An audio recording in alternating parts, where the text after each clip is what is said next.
Ribbon جو ہے اس سے مراد ہے تحفہ. تحفے کے بارے میں اسلام کا مزاج کیا ہے کہ خیرات کی طرح تحفے ایکسپیکٹ نہیں کیے جاتے، مانگے نہیں جاتے.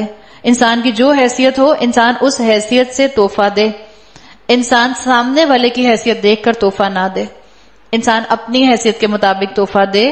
اصل چیز تحفے کے دیے جانے کے پیچھے افیکشن اور محبت ہے، وہ پرائز ٹیگ نہیں ہے جس پرائز ٹیگ کی وجہ سے وہ تحفہ دیا جائے. اصل چیز وہ جذبات ہیں جس سے تحفہ دیا جاتا ہے. تو تحفے کے پیچھے خلوص اہم ہوتا ہے. تحفے دیے جانے اسلام کے اندر تحفے کا لین دین پسندیدہ ہے، اور آپس میں ضرور تحفے ایکسچینج کریں.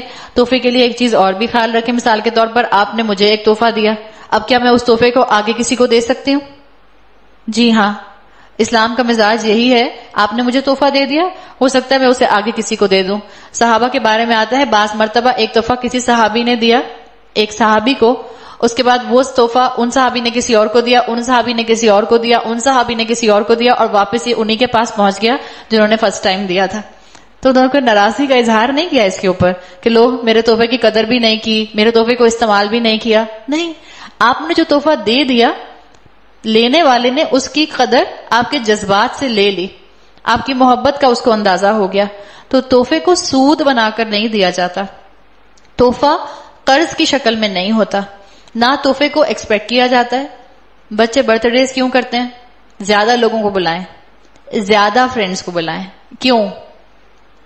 مزہ آئے گا یا تحفے ملیں گے؟ تحفے ملیں گے. تحفہ ایکسپیکٹ نہیں کیا جاتا.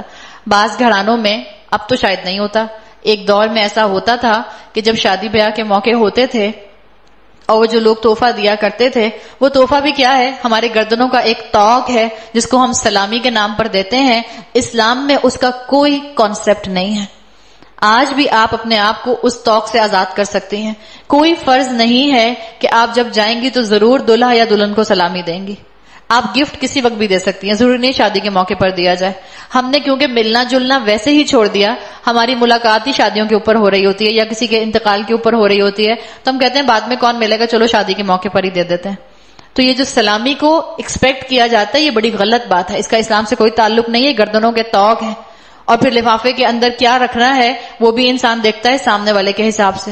ایک دور تھا کہ جب سلامی دیا کرتے تھے تو لوگ لفافہ کھول کے دیکھتے تھے، اچھا اتنے، اور پھر لکھ لیا اس کے نام کے ساتھ.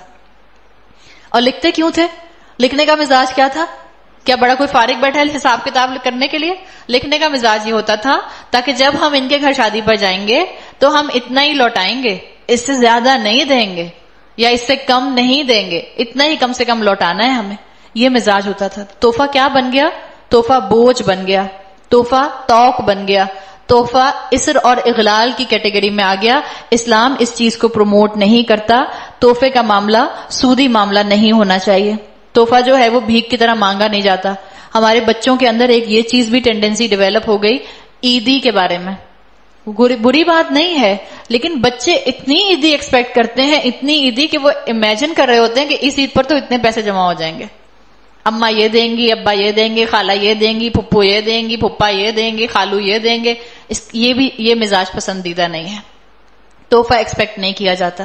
اور آپ اس چیز کو اپنے خاندان میں کیسے پروموٹ کر سکتی ہیں، اس مزاج کو اپنے خاندان میں کیسے لا سکتی ہیں؟ بغیر اوکیزنز کے تحفے دیجیے. عید پر دیں، یقیناً ایک مسلمانوں کا حلال سیلیبریشن ہے، مسلمانوں کی جائز سیلیبریشن ہے، بالکل دیجیے. تحفے دینے سے محبت بڑھتی ہے. عید کے اوکیزن کو آپ ضرور رکھیں، لیکن اس کے علاوہ بھی جب ایک دوسرے کو تحفے دیں بغیر اوکیزن کے دیں، بغیر کسی موقع کے دیں، تاکہ محبت ڈیولپ ہو ایک دوسرے کے لیے. اور ہمیشہ اپنی جیب دیکھ کے دیں، اور لینے والا اس کے خلوص کو دیکھے جس کے خلوص کی وجہ سے وہ تحفہ دیا گیا ہے. ورنہ کیا ہوگا کہ تحفہ جو ہے وہ ایک بوجھ بن جائے گا. اور ہمارے معاشرے میں تحفہ بہت بوجھ بنا ہے. لوگ شادیوں میں جاتے نہیں ہیں اس لیے کہ ہم تحفہ نہیں دے سکتے. ان گھرانوں کو دیکھیں جن گھرانوں کے اندر لگی بندھی تنخواہیں آتی ہیں، جو ڈیلی ویجز پر کام کرنے والے لوگ ہیں، جن کے پاس کوئی گورنمنٹ جاب ہے، ان کے پاس ایک فکسڈ اماؤنٹ آتی ہے. سال کے مہینے کے اینڈ پر کوئی شادی آ جائے تو ان کے لیے مشکل ہو جاتی ہے.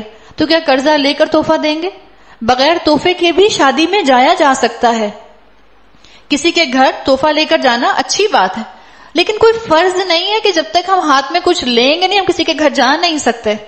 یہ نہیں ہے، ہمارا مزاج بن گیا. ہم کہتے ہیں نہیں لوگ کیا کہیں گے.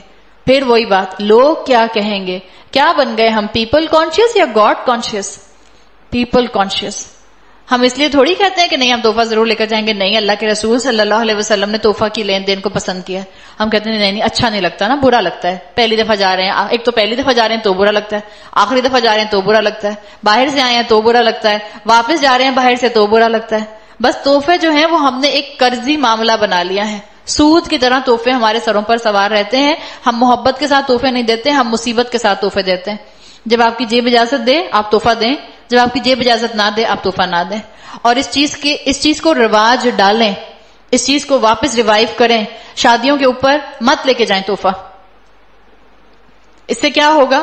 بعض لوگ اتنے عقل مند ہیں، اللہ ان کو اور ہمت اور ایمان دے، وہ کارڈ پہ لکھ دیتے ہیں. اب لوگوں نے لکھنا شروع کر دیا، ہمیں کسی تحفے کی ضرورت نہیں ہے، صرف آپ کی دعاؤں کی ضرورت ہے، اور کوئی چیز نہیں لیتے. شادی کے بعد ان کے گھر جائیں، شادی کے بعد ان کو اپنے گھر بلائیں، ان کو اپنے گھر بلا کر تحفہ دیں، اور عزت ہوگی ان کی. تو ہم نے اپنے معاشرے کے اندر جو تحفے کی شکل دیکھی ہے جو بگڑ گئی ہے، اور وہ تحفہ جو ہم نے صرف اور صرف وصول کرنے کی چیز اور زبردستی دینے کی چیز اور مصیبت بنا لیا ہے، اس کو بھی ہمیں اپنے معاشرے سے ختم کرنے کی ضرورت ہے.